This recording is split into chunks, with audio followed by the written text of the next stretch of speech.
साथियों नमस्कार। आज के इस वीडियो में हम लोग 10th क्लास के सामाजिक विज्ञान के अंतर्गत आपदा प्रबंधन के कुछ क्वेश्चन को समझेंगे। यह क्वेश्चन बहुत ही अच्छा है। चलिए हम लोग क्वेश्चन को समझते हैं। क्वेश्चन क्या है? क्वेश्चन है 1 नंबर की, आपदा से आप क्या समझते हैं? आपदा होता क्या है?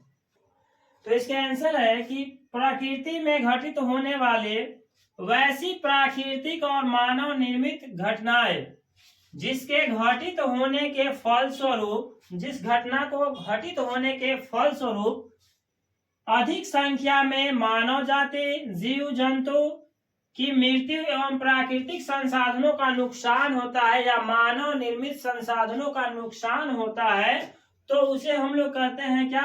आपदा कहते हैं। जैसे प्रकृति में आएगा भूकंप, बाढ़ आएगा, सूखा पड़ेगा, और उसके बाद में आतंकवाद या सड़क दुर्घटना हो गया, रेल दुर्घटना हो गया, ये सब किसके अंतर्गत आता है? आपदा के अंतर्गत आता है।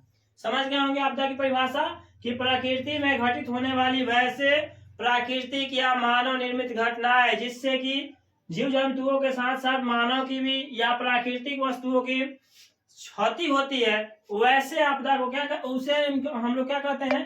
आपदा कहते हैं। समझ गए?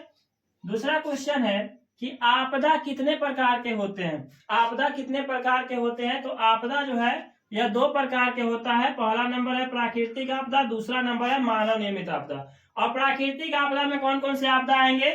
तो भूकंप, बाढ़, सुखाड़ और भूस्खलन, चक्रवात, सुनामी इत्यादि आएंगे प्राकृतिक आपदा में। और मानव निर्मित आपदा कौन कौन से है? जैसे कि है सड़क दुर्घटना, रेल दुर्घटना, आग लगना, आतंकवाद, युद्ध लड़ाई हो जाना, ये सब जो है आता है मानव निर्मित आपदा में। तो आपदा मुख्य रूप से 2 प्रकार के होते हैं, मानव निर्मित आपदा और प्राकृतिक आपदा। समझ गए का?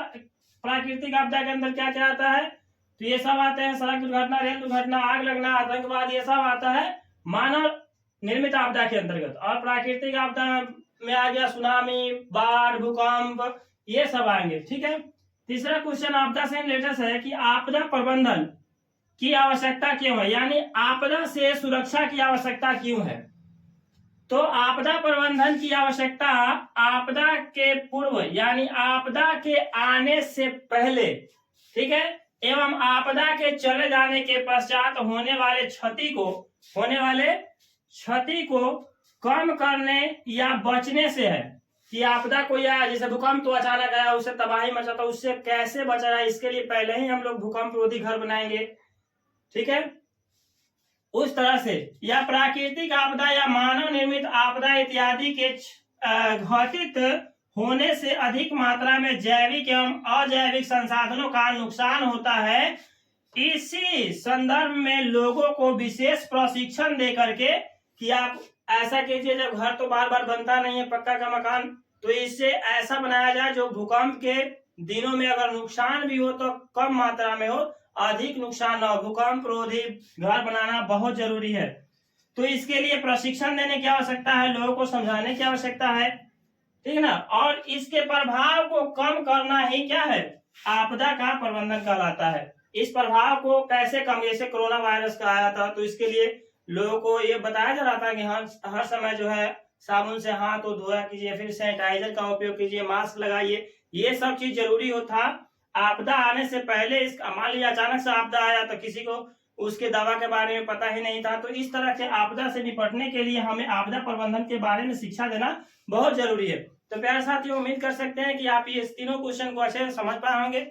अगर आपको यह वीडियो अच्छी लगी है तो मेरे चैनल को सब्सक्राइब कीजिए, वीडियो को लाइक तथा शेयर कीजिए, ताकि इस तरह का वीडियो ही इस चैनल पे आता है शिक्षा से रिलेटेड। और आप अगर 10th क्लास में है तो जरूर ही कर लीजिए। आने वाले 1 मार्च से जो है इसी चैनल पे शाम को 6 बजे से डेली लाइव क्लास के माध्यम से आपके समस्त विषयों की तैयारी कराई जाएगी, तो आप इसे सब्सक्राइब जरूर कर लीजिए। तो प्यारे साथियों, मिलते हैं किसी अगले नेक्स्ट वीडियो में, तब तक के लिए इतना ही। धन्यवाद।